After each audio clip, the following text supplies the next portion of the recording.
Pues, yes. Natakako kutuma salamu. Tuko gangari. Leo set ni different. Taka kufungua roho. Unakumbuka ile advert ya fungua roho. Ongea. We ready? Let's go.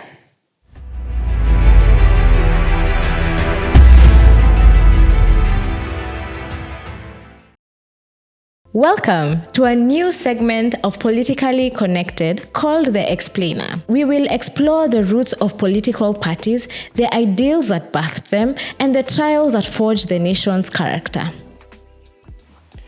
What truly is a political party, and why should it matter to me beyond Election Day? A political party is not merely a vessel to seize power. It is a crucible where a nation's future is forged. A fellowship of committed individuals united by shared values, beliefs, and a common vision for how countries should be governed. These shared principles, ideologies, are the compass that guides a party's policies and actions. They shape the decisions that influence every facet of our lives. The quality of our education, accessibility of healthcare, the vitality of our economy, to our nation's standing on the global stage. This is not just about politics, it's about the destiny of our nation. It's about the forces that shape every day of our lives and the future we will leave for the generations to come. So sit back and prepare to journey beyond the ballot box, where most of us interact with political parties, and delve into the heart of political power through the lens of our history. Discover how ideologies ignite movements and drive change, and define who we are as a people. So where do we begin? Let's take you back before the nation was born. At the turn of the 20th century, Kenya was enveloped in the shadows of colonial subjugation. The British Empire had extended its reach, gripping the region with policies that disrupted age-old traditions and dispossessed communities of their ancestral homes. In 1902, the Crown declared vast territory in a move that enabled European settlers to appropriate land held sacred for generations. Imagine waking up to find the soil of your ancestors still was no longer yours, seized by an authority an ocean away. Then came the Kipande system in 1915, a passbook every African male was forced to carry, restricting movement and chaining them to labor demands. It wasn't just a piece of paper, it was a symbol of control, a daily reminder of one's imposed place in society. Taxes like the hat tax and the poll tax were levied, not for public good, but to coerce Africans into the wage economy, dismantling traditional livelihoods and eroding economic independence. From these deep injustices, seeds of resistance began to sprout. Young, impassioned leaders like Harry Thuku rose to challenge the oppressive labor laws and land seizures. In 1922, the colonial regime took notice and Harry Thuku was arrested. This ignited a flame of protest in Nairobi. Leaders like the fearless Mary Muthoni Nyanjiro stood defiantly against colonial police. Their bravery was met with brutal force. At least 25 lives were lost. But their sacrifice galvanized a nation's resolve. What followed was the formation of organizations like the Kikuyu Central Association in 1924, and it marked another step. Jomo Kenyatta, young at the time, became the General Secretary. The KCA focused on land rights and cultural preservation, voicing the grievances and aspirations of the people, both locally and even on the international stage. World events also played a role. Over 100,000 Kenyans served in the King's African Rifles during the World War II. Fighting battles far from home, their experience exposed them to global anti-colonial sentiments and the principles of self-determination. Upon returning, they carried with them a fervent desire for their own freedom. By 1944, the Kenya African Union had been formed, a nationwide party advocating for independence, self-governance, and unity among Kenya's diverse communities. Despite varied languages and traditions, there was a growing belief in a shared destiny, a destiny free from oppression, where every Kenyan could stand with dignity and pride. The dawn of national consciousness had broken, setting the stage for our nation's journey toward self-determination. As the winds of change swept across Africa in the 1950s and 60s, Kenya stood at the brink of independence. Yet with freedom in the sight, divergent visions emerged about the path forward, not only between colonizers and the colonized, but among Kenyans themselves. The Mau Mau uprising in 1952 to 1960 was a significant catalyst. Fighting against land dispossession and colonial injustices, the movement faced severe suppression, resulting to over 10,000 deaths among the Mau Mau fighters. This uprising forced the British to confront the untenable nature of their rule, leading to critical negotiations. The Lancaster House Conferences in London became pivotal in shaping Kenya's independence. Over 3 conferences between 1960 and 1963, Kenyan leaders and British officials negotiated a framework for self-governance, constitutional development, and protection of minority groups. During this transformative period, 2 key political parties emerged, each with their own distinct visions for Kenya's future. First, the Kenya African National Union, KANU, formed in 1960 and led by prominent figures like Jomo Kenyatta, Oginga Odinga, and Tom Mboya. KANU advocated for a unitary state with a strong central government. They believed that national unity was essential for rapid economic development and the forging of a cohesive national identity. On the other hand, there was the Kenya African Democratic Union, KADU, also established in 1960, led by the likes of Ronald Ngala, Daniel Arap Moi, and Masinde Muliro. KADU promoted federalism, Majimboism as it was known, representing smaller ethnic groups that feared potential dominance by larger communities in a centralized system. Majimboism aimed to ensure regional autonomy and protect minority rights. The debate between a unitary state and federalism was central to Kenya's future. KANU's vision sought to unify a nation under a strong central government, while KADU's approach emphasized the importance of regional identities and local governance. Interestingly, the British administration showed support for federalism, perhaps seen as a means to safeguard their economic interest and maintain a degree of influence during the transition. These ideological debates were more than political disagreements. They were profound discussions about identity, governance, and the soul of a new nation. How could Kenya honor its rich tapestry of cultures while forging into a single cohesive identity? The decisions made during this critical juncture would shape the destinies for generations to come, setting the stage for trials and triumphs that lay ahead. December 12th, 1963, the Kenyan flag was hoisted high and the nation celebrated the dawn of independence. Songs of freedom echoed across the land, and there was a palpable sense of hope and possibility. Yet, the unity that marked independence was soon tested. In 1964, KADU voluntarily dissolved and merged with KANU in an effort to foster national unity. While this move aimed to consolidate the young nation, it also raised concerns about the concentration of power and the marginalization of alternative voices. Within KANU, ideological rifts began to surface. Oginga Odinga, the vice president, championed African socialism, emphasizing communal ownership and state-led development. He advocated for policies that would address historical injustices and ensure equitable distribution of resources.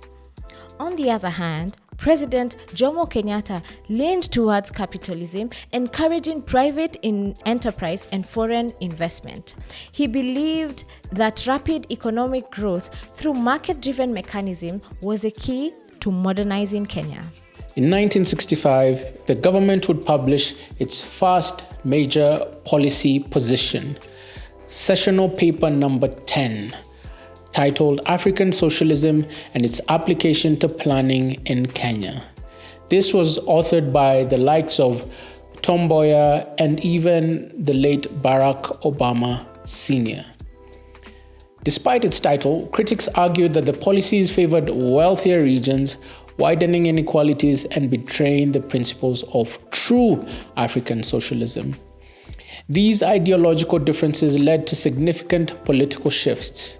By 1966, Odinga resigned as vice president and formed the Kenya People's Union, the nation's first major opposition party since independence. The KPU advocated for the redistribution of land, nationalization of key industries, and a non-aligned stance in the Cold War, promoting Kenya's sovereignty in international affairs. What resulted was what was known as the mini general election of 1966, where KPU members who had left KANU sought fresh mandates from their constituencies. The KPU secured seats in regions where their platform resonated, indicating substantial support for their vision. However, tensions would escalate. In 1969, during the opening of the Russian-built new Nyanza General Hospital, clashes erupted between protesters and presidential guards. The confrontation resulted in numerous deaths as security forces fired into the crowd. In the aftermath, the government banned the KPU and its leaders were detained. With opposition silenced, KANU consolidated power, effectively establishing a de facto one-party state. The trials of this young nation highlighted the fragile balance between unity and authoritarianism, raising questions about the place of political parties and the freedom of political expression in shaping Kenya's future. As the one-party state emerged in Kenya, which is now almost entirely frowned upon in retrospect, at the time, it was not without its proponents who were leading intellectual lights. Across the border, Mwalimu Julius Nyerere argued that the political parties in Tanzania originated not as factions competing for power, but as nationalist movements aimed at liberating the country from colonial rule. He posited that once independence was achieved, the need for opposition parties diminished because the primary goal has been unity against colonialism. In his view, a one-party system facilitated this unity, allowing a more cohesive national identity. Despite this philosophical view, Mwalimu Nyerere faced significant criticism regarding his endorsement of a one-party state. Critics argued that such a system stifled political pluralism and dissent, labeling it undemocratic. They contended that multi-party politics could provide necessary checks on power and promote broader representation. In defense, Mwalimu Nyerere maintained that multi-party systems were not only politically dangerous, but also unnecessary in the African context. He believed that they often led to division and conflict rather than cooperation and unity. In his words, in spite of having one party, we were very democratic, end quote. This indicated his view that democracy could exist within a single party framework if it was grounded in respect for individuals and collective dialogue. The Kenyan experience, however, would prove to be otherwise instructive under President Moi. When Daniel Toroitich Arap Moi assumed the presidency after Kenyatta's demise in 1978, he pledged to follow Nyayo, footsteps of Mzee. Initially, there was hope that he would usher in a new era of inclusivity and stability. However, the nation soon witnessed a shift toward authoritarianism. August 1982, a faction of the Kenya Air Force attempted a coup. Discontent had been growing due to economic stagnation, allegations of corruption, and perceived favoritism. Although the rebellion was swiftly suppressed, it prompted a tightening of government control. In response, the government enacted Section 2A of the Constitution in June 1982, declaring Kenya as a one-party state under KANU. The amendment was explicit. There shall be in Kenya one political party, the Kenya African National Union. Repression and human rights abuses intensified.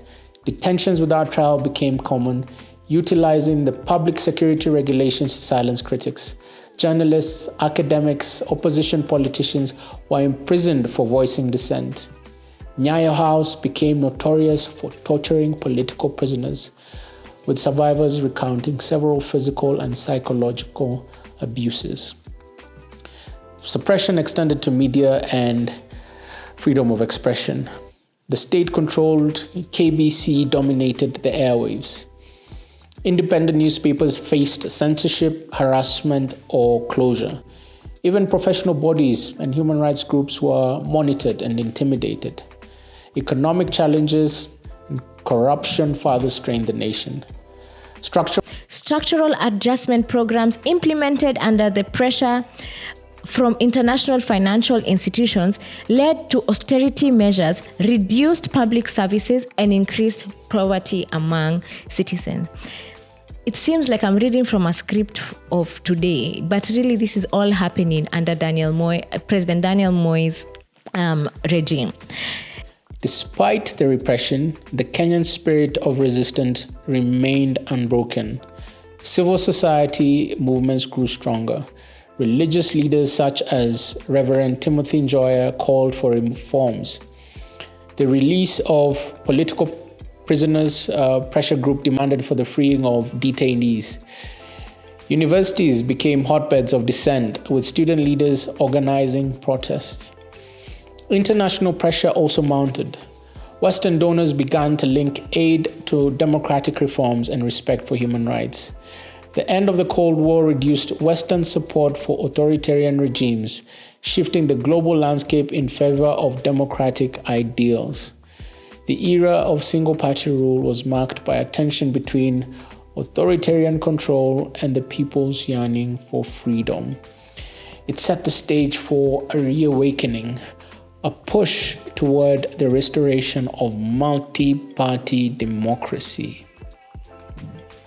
And so the 1990s ushered in a resurgence of hope and a fervent demand for change. Global shifts as well were instructive. The fall of the Berlin Wall, the end of apartheid in South Africa, inspired Kenyans to intensify their calls for democratic reforms. On July 7th, 1990, Saba, thousands defied government bans to gather in Nairobi, demanding political reforms. The likes of Kenneth Matiba and Charles Rubia were at the forefront of this movement.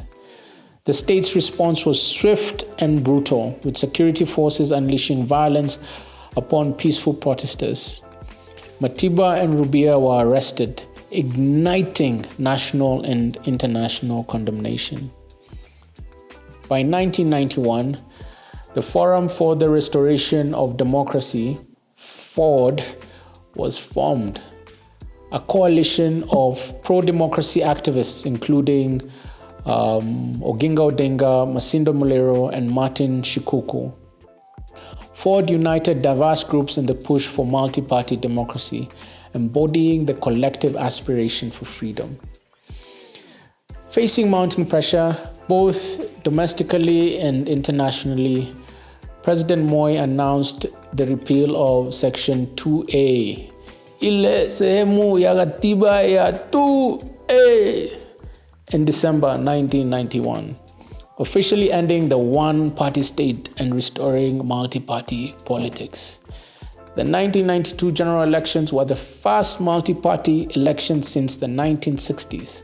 However, The opposition's impact was diluted due to the fragmentation in parties like Ford Kenya, Ford Asili, and the Democratic Party, DP. And so KANU retained power amidst allegations of electoral fraud and state-sponsored violence. By 1997, when the elections were approaching, the demands for constitutional reforms intensified. Protests and civil unrest ignited public dissatisfaction. It was clear that without significant changes, the upcoming elections would not satisfy the people's will. In response to this crisis, the Inter-Parties Parliamentary Group, the IPPG, was formed in 1997. The IPPG was a unique coalition bringing together representatives from both the ruling party and the opposition. Another unique feature of the IPPG is that it had only one female member of parliament, Honorable Martha Karua. In its creation was a pivotal moment, reflecting on the collective acknowledgement that the nation's democratic processes needed urgent reforms. The IPPG brokered agreements leading to several reforms. Reform number 1, easing of political restriction. These restrictions of political gatherings were relaxed, allowing a more and open, free campaigning. Restriction number 2, the Electoral Commission reconstitution. The Electoral Commission was quickly reconstituted and included members of opposition parties, aiming to enhance its independence and credibility. Number 3, the repeal of repressive laws. Certain laws that had been used to suppress dissent were repealed, expanding the space for freedom of expression and assembly. These reforms were significant steps towards leveling the political playing field. They represented a rare moment of consensus and cooperation in Kenya's often fractious political landscape. However, the IPPG ultimately failed to bring about transformative change many had hoped to see. And here is why. Number 1, the limited scope of the reforms. The IPPG focused on immediate electoral issues without addressing the deeper constitutional reforms. Fundamental problems such as executive overreach, lack of judicial independence, and the centralized power remained untouched. There were also implementation challenges. Many of the agreed upon reforms were not fully implemented. The ruling party was accused of foot dragging and selective application of the changes, undermining the spirit of the agreements. Again, sound familiar? There was also fragmentation in the opposition. The opposition remained divided, with personal ambitions and ethnic loyalties preventing a united front. We're still discussing history. This fragmentation weakened their ability to effectively challenge KANU's dominance. And there were also election malpractices. Same song. Despite the reforms, the 1997 elections were again marred by irregularities. Allegations of vote rigging, intimidation, voter suppression, violence persisted, eroding public trust in the electoral process. There was also proverbial ethnic tensions and violence. State-sponsored ethnic clashes erupted in some regions, displacing communities and exacerbating divisions. These conflicts were seen by many as a tactic to disrupt opposition stronghold and manipulate electoral outcomes. In the end, KANU retained power in the 1997 elections. The IPPG, while a noble effort, failed to dismantle the entrenched systems that hindered true democratic expression. The story of the IPPG is a reflection of the complex journey towards democracy, a journey fraught with setbacks, but also marked with courageous efforts to bridge divides. It highlights the challenges of transforming political will into tangible change, especially when systemic obstacles and vested interests stand in the way. Yet, the legacy of the IPPG is not one of failure alone. It laid the groundwork for future reforms and signaled a shift in political culture towards dialogue and negotiation. It was a stepping stone that eventually led to the significant constitutional changes in the 2000s. As we reflect on this period, we're reminded that the place of political parties in Kenya is not just about power dynamics, but about representing the people's aspiration, struggles, and hopes for a just and equitable society. From the dawn of national consciousness to the reawakening of multi-party democracy, and the nation's history is a tapestry woven with threads of sacrifice, courage, and unwavering hope. Political parties have played a pivotal role in this narrative, serving as vehicles for both unity, progress, sometimes division and regression. Ideals, conflicts, aspirations of diverse populace seeking a common destiny. The challenges faced by initiatives like the IPPG remind us that democracy is not a destination, but a continual process, a collective endeavor that requires vigilance, participation, and a willingness to confront and overcome obstacles. As Kenyans continue to wait with hope and expectation for a better tomorrow, a tomorrow that doesn't have echoes of a repressive past. And as the country continues to evolve, the lessons of the past illuminate the path forward. And that brings us to the end of our first part of the explainer on the role of political parties and the importance it plays in our democratic country. Make sure you subscribe, like, and follow us on all our social media platforms so that you don't miss the next part as we continue this series that shows us the importance of political parties and how they are woven in our country's present and history. See you next time.